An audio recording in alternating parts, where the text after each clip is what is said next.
Hello guys, তা সকাল সকাল চলে এসেছি দইটা নিয়ে। গরমের মধ্যে দুপুরে দই নিয়ে এসলাম, টক দই মিষ্টি একসাথে, টক দই দুটোই একসাথে, বুঝলা? টকও লাগবে মিষ্টিও লাগবে, দইটা খুব দারুণ খেতে।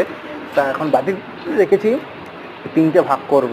ওই প্রথমে এক বাটিতে রেখে দিলাম, তারপর আরেক বাটিতে রাখবো। সব 2 চামচ করে 1 চামচ করে দিচ্ছি, কিন্তু অসাধারণ খেতে, যেরকম খেতে সেরকম স্বাদ। গরমে তোমরাও ভালো খাবে, তোমরা খাও। ওই যে সবাইকে দিয়ে দিলাম, খেতে অমায়িক অমায়িক খেতে দে। কজন আছে? 1 2 3 4 5 জন।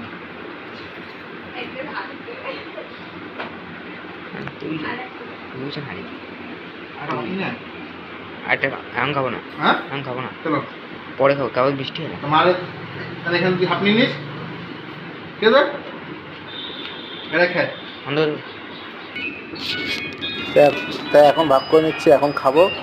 উফ, খেতে মনটা ভরে গেল এই দইটা খেয়ে, অমায়িক খেতে। ও দালি খেতে গিয়ে দালি টালি সব একাকার হয়ে গেল, আমার দাড়িতে লেগে গেছে। তাই এটা বানাচ্ছি একদম গব্বর সিং পুরো। তোমরা ট্রাই করো, লাগিয়ে খাও। গেল।